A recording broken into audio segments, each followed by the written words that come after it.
오늘 요한복음 강의 49번째 시간입니다. 왜 예수님께서는 땅에 무엇인가를 쓰셨는가 라는 제목으로 하나님의 말씀 전하도록 하겠습니다. 백석대 김진규 교수님이요, 범죄자들이 가장 악용하는 성경 구절이 있다라는 글을 쓰신 적이 있으십니다. 그 성경 구절이 어디냐면요, 바로 오늘 우리가 본문 말씀으로 살펴보고자 하는 소위 가늠하다 잡혀온 여인의 이야기 가운데 그 성경 구절이 나오게 됩니다. 악용한다라는 것은 그만큼 그 말씀에 대해서 잘못 알고 오해한다라는 것이겠죠. 오늘 본문의 말씀은 사실 많은 사람들에게 알려져 있는, 우리에게 너무나도 친숙한 그러한 말씀입니다. 자, 그런데 우리가 이 말씀 가운데도 오해하고 있고 또 놓치고 있는 부분이 얼마든지 있을 수 있는 그러한 말씀이 바로 오늘 본문의 말씀입니다. 자, 그래서 저는 이 본문의 말씀을 오늘과 이어서 다음 주에 한 번 더 연결해서 말씀을 좀 살펴보고자 하는데요. 오늘은 우리가 오해할 수 있는 부분과 그리고 예수님의 행적을 중심으로 해서 오늘 본문의 말씀을 한번 고찰해 보기를 원합니다. 우리 다음에 본문의 말씀을 함께 한 목소리로 읽어보겠습니다. 서기관들과 바리새인들이 음행지경에 잡힌 여자를 끌고 와서 가운데를 세우고. 오늘 본문 말씀에 보시면은요, 서기관들과 바리새인들이 등장하는 것을 볼 수가 있습니다. 이들이 무엇을 했는지 성경은 말하기를 음행 중에 잡힌 여자를 끌고 와서 가운데에 세우고라고 이야기를 해줍니다. 그리고 이어서는 말씀에 보시면은요, 예수께 말하되 선생이여 이 여자가 가늠하다가 현장에서 잡혔나이다 라고 이야기를 한 것입니다. 서기관들과 바리새인들이 예수님께 이야기를 한 것이죠. 선생이여 이 여자가 가늠하다가 현장에서 잡혔나이다. 그리고 이어지는 말씀을 보시면은 그들은 예수님께 이렇게 이야기를 합니다. 모세는 율법에 이러한 여자를 돌로 치라 명하였거니와 선생은 어떻게 말하겠나이까? 자, 그들은 모세가 율법에 이러한 여자를 돌로 치라라고 명령한 그 말씀에 대해서 꺼내는 것입니다. 그리고 그들은 예수님께 이렇게 질문을 하는 것이죠. 선생은 어떻게 말하겠나이까? 쉽게 생각해 보면요, 예수님께서는 두 가지의 답변을 하실 수 있으신 것입니다. 먼저 첫 번째로 모세 율법대로 하라 라고 말씀하실 수 있는 것이고요. 또 그 반대로 그 율법대로 하지 말라 라고도 말씀하실 수 있으신 것입니다. 자, 그러면 여러분, 지금 이 서기관들과 바리새인들은 이 두 가지의 답변 가운데 과연 예수님께서 어떠한 답변을 할 것을 예상하고 이 질문을 한 것일까요? 1번일까요? 즉 모세 율법대로 돌로 치라 라고 말할 것을 기대했을까요? 아니면 모세 율법대로 하지 말라, 즉 그녀를 용서하라 라고 말씀하실 것을 기대했을까요? 1번일까요? 2번일까요? 일반적으로 사람들은요, 예수님께서 평소 죄인의 친구로서 죄인들과 가까이 하시고 또 죄인들을 용서하라는 말씀을 하셨기 때문에 그분의 가르침에 입각해 봤었을 때 율법대로 하지 말라라고 말씀하실 것을 기대했을 것이라고 사람들은 생각을 합니다. 자, 그런데 이것을 우리가 잘 파악하기 위해서는 이어지는 말씀에서 이 복음서를 기록하고 있는 요한이 뭐라고 이야기하는지를 우리가 살펴봐야만 합니다. 이어지는 6절 말씀에 보시면은요, 이렇게 성경은 이야기를 합니다. 죄송하지만 뒤에 이게 좀 안 되는데요. 네, 그들이 이렇게 말함은 고발할 조건을 얻고자 하여 예수를 시험함이로라. 서두에 이렇게 말하죠. 그들이 이렇게 말함은, 자, 그들이 앞서서 그렇게 질문했었던 그 목적이 무엇인지를 밝혀주고자 하는 것입니다. 그 이유를 이렇게 이야기하죠. 고발할 조건을 얻고자 하여 라고 이야기합니다. 자, 그들이 그렇게 질문한 목적은 무엇이냐면 예수님을 고발할 조건을 얻고자 했었다라는 것입니다. 여기서 고발할 조건이라고 번역이 된 이 헬라 원어는 카테고레오라는 단어가 쓰였는데요. 이 단어가 요한복음 5장에서 예수님께서 이미 이 단어를 쓰신 적이 있으십니다. 다음에 말씀해 보시면은요. 너희를 고발하는 이가 있으니 곧 너희가 바라는 자 모세니라.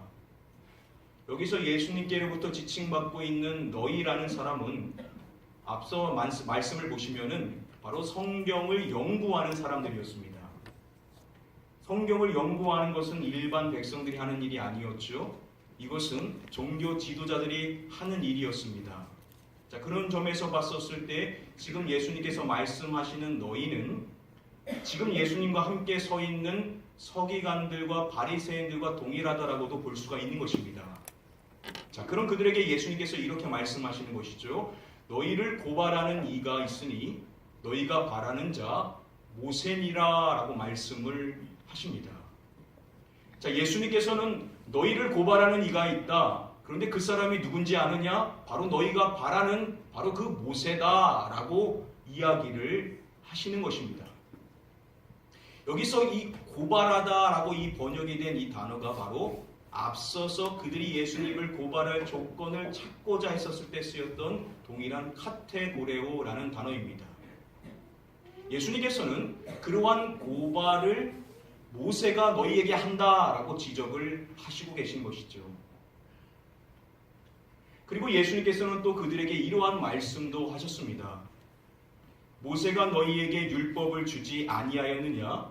너희 중에 율법을 지키는 자가 없도다. 예수님께서는 모세가 너희에게 율법을 줬다라는 사실을 상기시키시고 그리고 그들에게 말하는 것입니다. 너희 중에 율법을 지키는 자가 없도다. 자, 그들이 모세가 준 그 율법을 따르지 않는다라고 예수님은 지적을 하시는 것입니다. 이 두 가지 말씀을 종합해 보면요. 결국 예수님께서는 그들을 고발하는 자가 있는데 바로 그들이 그렇게도 좋아하는 모세라고 이야기해 주시고 또 그들은 모세가 그들에게 준 그 율법을 지키지 않는다라는 이와 같은 충격적인 지적을 이미 받은 적이 있었다라는 겁니다. 자, 그러한 지적을 받았었던 그들이 이제는 역으로 예수님께 와서 그 모세의 율법을 예수님께 들이대는 겁니다.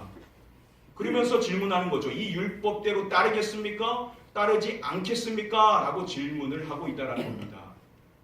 앞서서 그들에게 모세의 율법을 따르지 않는다고 모세가 너희를 고발한다고 말씀하신 그분이 그들에게 모세의 율법대로 하지 말라라고 말할 것을 그들은 결코 예상하지 않았다라는 거죠. 그러면 그들이 예상한 답변은 무엇이냐면 그렇게 모세의 율법대로 하라라고 말할 것을 그들은 예상하면서 이 이야기를 꺼내고 있다는 것입니다.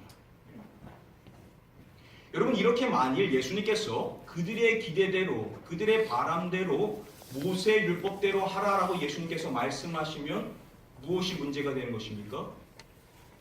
여러 가지 문제가 일어날 수 있지만 그 가운데 결국은 여자를 돌로 치라고 즉 사형을 집행하라고 허락하게 되신 것입니다.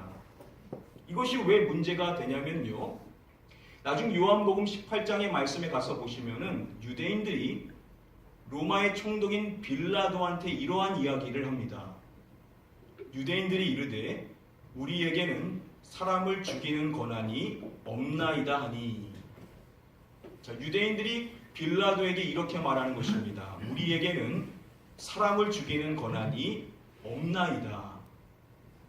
자신들에게는 사람을 죽일 만한 권한이 없다라는 것은 곧 로마인들에게 이 권한이 있다라는 것이죠. 직접적으로 이 말을 듣고 있는 유대 땅에 있는 로마의 총독인 빌라도에게 그 권한이 있다라고 이야기를 하는 것입니다. 주석가들은 설명해 주기를요. 당시 로마인들은 유대인들이 자체적으로 죄인을 처형하는 것을 금지시켰다라고 이야기를 합니다. 그러니까 사형을 허락하는 것을 금지했다라는 것이죠. 자, 이런 점에서 봤었을 때 예수님께서 그 여성을 돌로 치라라고 명하게 되면 뭐가 문제가 되는 것입니까? 예수님께서 뭐를 범하게 되는 것이냐면 바로 로마의 법을 어기게 되시는 상황에 놓일 수 있게 된다는 것이죠. 지금 그들이 예수님께 이 질문을 하는 목적을 사도 요한은 이렇게 밝혀준다고 했었습니다. 고발할 조건을 얻고자 하여. 지금 이것을 누구에게 고발하고자 하냐는 것이죠. 이것을 지금 자신들에게 고발의 증거로 얻고자 하는 것이 아니다라는 겁니다. 여기서 말하는 고발의 조건을 얻고자 한다는 것은 바로 로마인들에게 예수님을 고발할 조건을 얻고자 하는 목적이었다라는 것이죠. 이것을 다음의 말씀을 통해서도 확인해 볼 수가 있는데요. 여기서 고발할 조건이라는 이 단어는 앞서서 말씀드린 대로 카테고레오라는 단어가 쓰였습니다. 이 말씀의 공간복음을 살펴보면요, 이 동일한 단어들이 쓰이게 되는데요. 대제사장들이 빌라도에게 와서 예수님을 고발합니다. 자, 그러자 빌라도도 예수님께 와서 그들이 얼마나 많은 것으로 너를 고발하는가 보라 라고 말을 합니다. 자, 여기서 성경이 말하는 고발한다 라는 이 단어가 바로 앞서서 쓰인 카테고레오라는 단어가 쓰였습니다.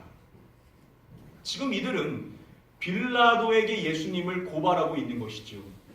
왜 빌라도에게 고발하는 것이겠습니까?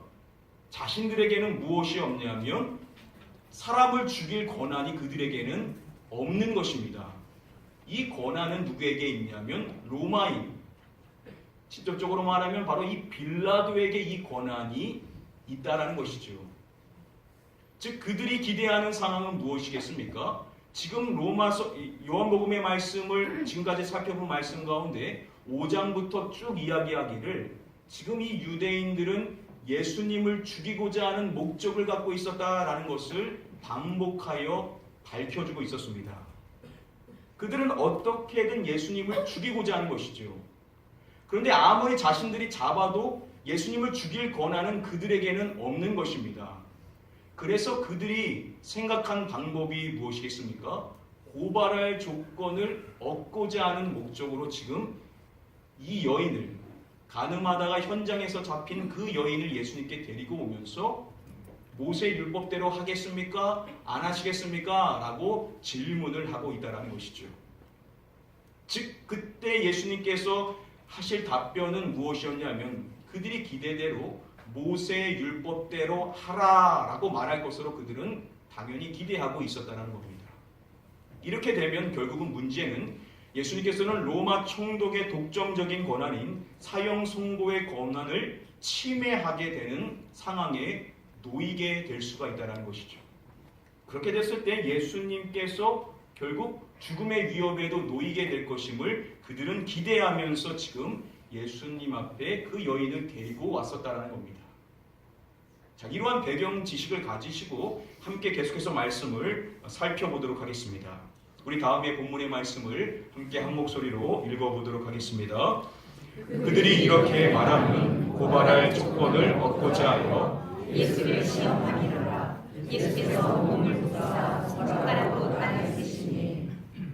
오늘 본문의 사건을 그림으로 그리는 유명한 화가들이 그린 그림들을 보시면은요, 공통점들이 있습니다. 먼저 렘브란트가 그린 그림이고요. 그리고 이어지는 그림 몇 가지를 더 보여드리도록 하겠습니다. 공통점이 무엇인지를 한번 살펴보시겠습니까? 이 그림들을 보시면은 예수님께서 무엇을 하고 있는 것을 그리고 있죠. 바닥에다가 무엇인가를 그리시고 계신 것을 지금 형상하고 있는 것을 살펴볼 수가 있습니다. 바로 이 부분에 대해서 수많은 사람들이 궁금해합니다. 말씀을 통해서 확인해 보시면은요, 예수께서 몸을 굽히사 손가락으로 땅에 쓰시니라고 이야기를 하죠. 예수님께서 몸을 굽히시고 손가락으로 땅에다가 무엇인가를 쓰셨다라는 겁니다. 여러분, 과연 예수님께서 무엇을 손가락으로 땅에 쓰셨을까요? 수많은 학자들이 이것에 대해서 다양한 의견들을 제시합니다. 어떠한 사람은요, 예수님께서 그 자리에 있었던 많은 사람들의 죄를 열거하시며 쓰셨을 것이다 라고 이야기도 하고요. 또 어떤 주석가들은 예수님께서는 구약의 유명한 말씀들을 기록했을 것이다 라고 이야기를 합니다. 또 어떠한 사람은 이제 앞서서 예수님께서 이제 뒤이어서 하실 그 말씀을 말씀하시기 전에 이미 땅에다 기록하신 것이다 라고도 이야기하는 사람들도 있습니다. 자, 그런데 한번 생각해 보죠. 만약에 예수님께서 거기다가 쓰신 것이 많은 사람들이 지지하는 것처럼 구약의 어떠한 말씀을 기록한 것이다 라고 한다면 율법을 중시하고 구약의 말씀을 중시하는 서기관들과 바리새인들이 분명 그 말씀을 읽으려고 했었을 것입니다. 자, 그런데 이어지는 말씀을 보시면은 그렇게 성경이 이야기를 하고 있지를 않습니다. 이어지는 7절에 보시면은 그들이 묻기를 마지 아니하는지라 라고 이야기를 합니다. 이 의미는요, 그들이 다그쳐서 물었다는 겁니다. 그들이 묻기를 계속해서 반복함으로써 빨리 답변해달라고 재촉을 했다라는 것이죠. 이 말은 무엇을 의미하는 것이겠습니까? 예수님께서 땅바닥에 쓰신 그 내용이 그들에게 별 의미가 없었다라는 것을 성경이 나타내주고 있다는 겁니다. 한번 생각해 보십시오. 만약에 예수님께서 땅바닥에 쓰신 그 내용이 중요하다라고 한다면 이 복음서를 기록한 사도 요한이 왜 이것을 본문에서 밝혀주고 있지를 않겠냐는 것이죠. 중요하다라고 한다면 분명히 이것을 성경에 기록해 줬을 것이라는 것입니다. 더욱이요, 그들이 마음이 바뀌게 된 그 계기를 설명하기를 그들이 이 말씀을 듣고라고 이야기를 하죠. 성경은요, 그 사람들이 말씀을 듣고 반응하였다라고 말하지 예수님께서 쓰신 그 내용을 보고 반응하였다고는 말하지를 않는다라는 겁니다. 만약에 일부 주석가들의 말처럼 땅바닥에 쓰신 것과 예수님의 말씀이 융합되어서 그들에게 깨달음을 준 것이라고 한다면 분명히 이 부분도 함께 기록을 했을 것이라는 겁니다. 자, 그런데 그렇게 하지 않았다라는 것은 무엇을 나타내는 것이냐면 예수님이 땅바닥에다 쓰신 그 내용은 별로 그렇게 중요한 내용이 아니었을 것이라는 거죠. 그러면 우리가 질문해 볼 수 있는 게, 그러면 중요한 내용도 아니신데 왜 갑자기 예수님께서는 숙이셔서 땅에다가 무엇인가를 쓰시는 모습을 왜 보여주셨냐는 것입니다. 이 부분에 대해서 함께 우리가 고찰해 보기를 원하는데요. 다시금 말씀을 보시면은 서기관들과 바리새인들이 음행 중에 잡힌 그 여인을 끌고 와서 세웠다라고 이야기를 하는데요. 어디에 세웠다라고 성경은 말하냐면 가운데 세우고라고 이야기를 해줍니다. 이것을 바꿔서 말하면 사람들 앞에 세웠다라는 의미로도 볼 수가 있습니다. 지금 그 자리에는요, 수많은 사람들이 있었습니다. 예수님이 성전에 들어오시자 백성이 다 나오는지라 라고 성경은 기록을 하고 있죠. 지금 수많은 사람들이 예수님의 말씀을 듣기 위하여서 모여 있는 것입니다. 자, 그런데 갑자기 서기관들과 바리새인들이 그들 앞에, 그들 가운데다가 음행 중에 잡힌 여인을 끌고 와서 딱하니 세워놓은 것입니다. 그렇다고 한다면 당연히 그 수많은 사람들의 시선이 누구를 향하겠습니까? 그 여인을 향하게 되었겠지요. 어떠한 시선으로 그녀를 바라봤겠습니까? 모두가 정죄하는 시선으로 그녀를 따갑게 바라봤을 것이라는 거죠. 그와 같은 시선은요, 서기관들과 바리새인들이 예수님께 질문할 때도 마찬가지였을 것입니다. 자, 그래서 주석가들은 말하기를, 자, 그 여인이 감내해야만 했었을 그 수치심이라는 것은 이루 말할 수가 없었을 것이다 라고 이야기를 합니다. 여러분 한번 입장을 바꿔서 생각해 보죠. 만약에 저와 여러분들이 그 입장에 있었다라고 생각을 해보십시오. 수많은 사람들이 있는데 그 수많은 사람들 앞에 가운데 떡하니 서게 되었었을 때 얼마나 많은 부끄러움을 느낄 수가 있었겠냐는 것입니다. 수많은 사람들이 따가운 눈빛으로 그녀를 바라보고 있는 것입니다. 서기관들과 바리새인들은 입장이 좀 다르죠. 그들은 그 여인에게는 별로 관심이 없습니다. 그들의 관심은 무엇이냐면 예수님을 고발할 조건을 얻는 것이었기 때문에 그들은 예수님께 질문을 하죠. 자, 그러나 그곳에 있었던 일반 사람들은 그러한 의도를 모릅니다. 그렇다고 한다면 그들의 시선은 그들이 질문할 그때조차도 계속해서 그녀를 향하고 있었을 것이라는 겁니다. 그때 예수님께서 보이신 모습이 무엇이냐면 몸을 굽히시고 손가락으로 땅에 무엇인가를 쓰셨다는 겁니다. 이와 같은 이상한 행동을 보게 되었을 때 당연히 사람들의 시선이 분산될 수밖에 없었을 것이라는 거죠. 예수님이 그냥 말씀을 하셨다라고 한다면 그만큼 시선이 분산되지 않았을 텐데 땅바닥에 무엇인가를 쓰시는 것, 서기관들과 바리새인들은 그렇게 궁금하지 않았을지 모르지만 그곳에서 그녀를 바라보고 있는 수많은 사람들은 예수님의 그러한 모습에 호기심을 갖고 예수님을 바라보게 되었을 것이라는 겁니다. 그 따가운 정죄의 시선이 그녀를 향하고 있던 것이 한순간에 이제 예수님을 향하게 되더라는 거죠. 그리고 예수님께서 중요한 말씀을 하시고 성경은 또 말합니다. 8절 말씀에 보시면은 다시 몸을 또 굽히셔서 손가락으로 땅에 쓰셨다라고 성경은 이야기합니다. 그리고 사람들이 하나씩 그곳을 떠나게 되었던 것이죠. 이와 같은 예수님의 모습은 모든 사람들이 떠나가는 그 순간까지도 계속해서 바닥에 쓰셨다라는 것을 성경은 나타내주고 있습니다. 자, 이러한 점을 근거로 해서요, 윌라드 스와틀리는 이렇게 설명을 해줍니다. 땅에 글을 쓰심으로 예수님은 고소자들의 수치스러운 시선을 여성으로부터 자신에게로 돌리심으로써 그녀의 존엄성을 존중하는 행동을 취하셨다라고 설명을 해줍니다. 예수님께서는요, 그녀가 느끼고 있을 그 수치심, 그 따가운 그 시선이 그녀에게 가지 않도록, 그것이 자신을 향하도록 하시고자 바로 땅에다가 무엇인가를 쓰시는 그러한 모습을 보이셨다라는 것이죠.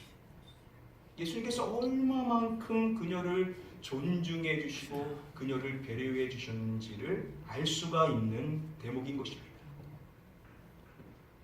그리고 성경은 이렇게 이야기를 이어갑니다. 우리 다음의 말씀도 함께 한 목소리로 읽어보도록 하겠습니다.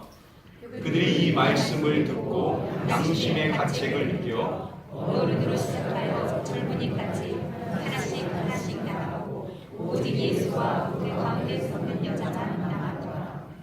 그곳에 있던 사람들, 그 수많은 사람들이 하나씩 그곳을 떠나기 시작하는 것입니다. 그때까지 예수님께서는 무엇을 하신 것이냐면 몸을 굽혀서 계속 땅에다가 무엇인가를 쓰시는 것입니다. 그러한 예수님의 그 모습을 사람들은 계속 시선을 두면서 그 자리를 떠났을 것이라는 거죠. 자, 그리고 사람들이 계속해서 하나씩 떠나게 되고 성경은 이어서 말하기를 나중에 오직 예수와 그 가운데 섰는 여자만 남았더라라고 이야기를 해줍니다. 자, 그리고 예수님께서 어떠한 모습을 보이셨는지 이어지는 10절은 이렇게 설명을 해줍니다. 예수께서 일어나사 여자 외에 아무도 없는 것을 보시고 이르시되. 예수님께서는 그녀를 정죄하는 수많은 그 사람들이 떠나간 이후에야 그 자리에서 일어나셨다는 겁니다. 즉 예수님은 계속해서 그들이 떠나가는 그 순간까지도 계속 땅에 무엇인가를 쓰셨다는 거죠. 그들의 시선을 분산시키신 것입니다. 그리고 그들이 모두 떠나게 되자 그제서야 일어나시고 확인하시기를 여자 외에 아무도 없는 것을 보시고 이르시되라고 이야기를 해줍니다. 그녀를 정죄하는 수많은 그 사람들이 다 떠나가 누구도 정죄하는 사람이 없는 그 환경이 될 때까지 예수님께서는 시선을 분산시키면서 그녀를 기다리고 계셨다는 것이죠. 이제 말씀을 맺고자 합니다. 오늘 본문 말씀에 보시면은요, 여자라는 단어가 계속해서 반복하여 등장하고 있는 것을 확인해 볼 수가 있습니다. 여기서 이 여자라는 단어는요, 헬라 원어로 보시면은 귀네라는 단어가 쓰였습니다. 요한복음의 말씀을 다 살펴보니까요, 이 귀네라는 단어가 반복하여 쓰였었던 그러한 요한복음의 다른 사건이 있습니다. 그 사건이 과연 무엇일까요? 우리가 이미 살펴본 말씀 가운데 있었습니다. 요한복음 4장에 보시면은요, 동일하게 여자라고 나오는 이 반복되는 이 단어들이 귀네라는 단어입니다. 기억하시죠? 예수님께서 수가성에 가셔서 누구를 만나주십니까? 사마리아 여인을 만나주시죠. 이 사건을 기술할 때도 오늘 본문의 말씀과 마찬가지로 귀네라는 단어가 반복하여 등장을 합니다. 부끄러운 과거가 있었어. 사람들을 피하여 그 뜨거운 햇볕이 지는 그 시간에 홀로 물을 길어온 그녀를 만나주실 때 예수님께서 어떠한 시간에 만나주셨냐면, 성경은 말하기를 제자들이 먹을 것을 사러 그 동네에 들어갔음이러라 라고 이야기를 해줍니다. 지금 예수님 곁에는 아무도 없도록 하셨던 것이죠. 그리고 사람들을 피하는 그녀, 부끄러운 과거를 가지고 있는 그녀를 만나주실 때 1대1로 만나주시고 그녀에게 너무나도 귀중한 말씀들을 해주셨던 것입니다. 이 두 가지가 우리에게 무엇을 이야기하는 것이겠습니까? 오늘 본문의 말씀에 가늠하다가 현장에서 잡힌 그 여인, 부끄러운 과거를 가지고 있는 이 사마리아 여인, 당시 이와 같은 여성들은 가장 소외받을 수밖에 없는, 정죄받을 수밖에 없는 그러한 사람이었죠.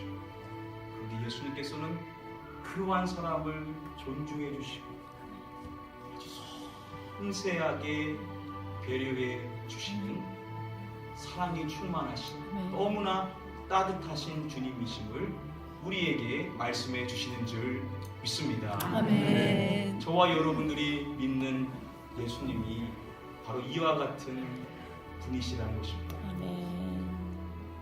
그분은 모든 사람들이 정죄할 만한 사람, 모든 사람들이 손가락질할 만한 그러한 사람, 모든 사람들이 가까이 하기 원치 않는 그러한 사람, 그러한 사람조차도 소중히 여기시고 존중해 주시고 그들에게 향할 그 뜨거운 시선을 자신에게로 돌리게 하시고 그들을 섬세하게 배려하셔서 1대1로 말씀해 주시는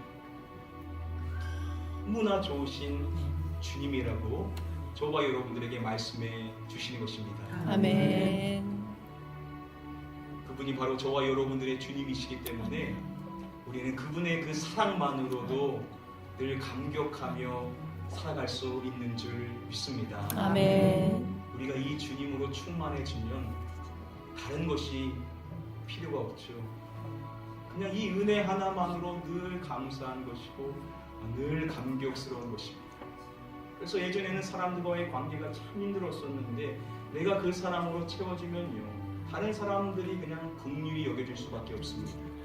왜냐면 내가 그렇게 큰 긍휼을 누리며 그 따뜻한 사랑을 누리며 살아가는 것을 알기 때문에 내 마음이 따뜻하다 보니까는 다른 사람들도 그렇게 긍휼의 눈빛으로 바라보게 되다 보니 정죄하지 않기를 포기하고, 정죄하기를 포기하고 그들을 용서하는 자리에 설 수 있다라는 것입니다. 사랑하는 성도님들, 간절히 이 시간 축복합니다. 저와 여러분들의 이 심령 안에 이 예수님의 이 따뜻한 사랑, 예수님의 이 섬세한 사랑, 예수님의 이 놀라운 사랑이 늘 우리를 향하여 있다라는 사실을 우리는 깨닫고 이 사랑만으로 만족하며 감사하며 행복한 삶을 누리실 수 있는 저와 여러분들 되시기를 마지막으로 주님의 이름으로 간절히 축복하며 축원드립니다. 아멘. 우리 시간에 찬양하실 때 우리 찬양으로 고백하기를 원합니다. 오직 예수뿐이네. 그분의 그 은혜로 살아간다는 것을 이 시간 고백하며 우리 결단하며 나아가도록 하겠습니다. 은혜 아니면 살아갈 수가 없네. 은혜 아니면 살아갈 수가 없네. 호흡마저도 다 주의 것이니 세상 평안과 위로 되게 없어. 예수 오직 예수뿐이네. 다시 한번 고백하겠습니다. 은혜 아니면 살아갈 수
나에게 아무 것이 없어도 예수 그리스도 그 한 분의 그 은혜만으로, 그분이 주신 그 사랑만으로 늘 감사하며 주님께서 주시는 그 참된 삶을 살아갈 수 있는 우리의 모든 삶이 될 수 있게 하여 달라고 우리 사모하는 마음을 함께 한번 통성을 합심하여 기도하도록 하겠습니다. 기도합니다.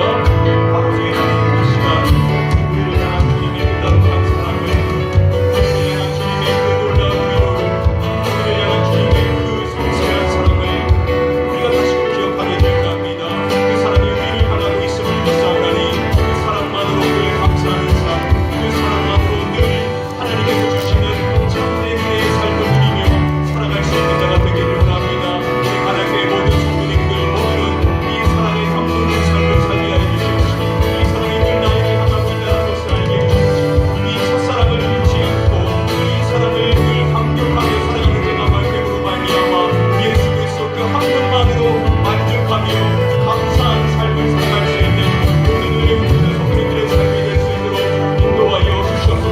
이를 위하여서 주님께서 우리를 얼마나 사랑하는지를, 주님의 그 그리스도의 사랑이 얼마나 넓은지를, 이 사랑이 얼마나 깊은지를 다시금 깨닫게 되기를 원합니다. 꼭 이 사랑을 모르는 성도님들이 있습니까?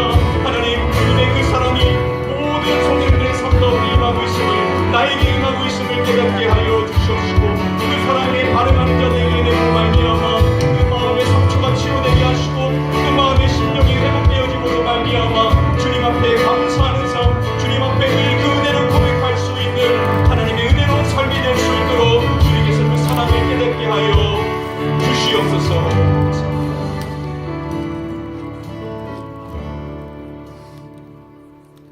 아버지 하나님, 주님의 이 놀라운 사랑이, 이 한결같은 그 따뜻한 사랑이 늘 우리를 향하고 있는 줄 믿습니다. 우리가 이 사랑을 안다면, 이 첫사랑의 감격을 갖고 살아간다면 우리에게 다른 것이 없어도 예수 그리스도 그분만으로 만족하며 감사하는 삶을 살 수 있는 줄 믿습니다. 우리 안에 사시는 분이 그리스도이시기 때문에 그분의 삶을 우리가 살아가는 것만으로도 늘 감격하며 감사하며 은혜의 삶을 누리며 살아갈 수 있는 우리 가나안교회 모든 성도님들이 될 수 있도록 역사하여 주시옵소서. 혹 이 사랑을 아직 체험하지 못한 분들이 있습니까? 주님의 이 사랑은 우리 모두에게 향하고 있음을, 아니 나에게 향하고 있다는 것을 깨닫게 하여 주시소. 그 마음에 있는 그 상처와 그 아픔들이 회복되어지고 그리스도 그분 한 분만으로 내 심령의 마음이 채워질 수 있다라는 이 놀라운 사실을 발견하며 그분을 고백하며 살아갈 수 있는 우리 모든 성도님들이 되게 하여 주시옵소서.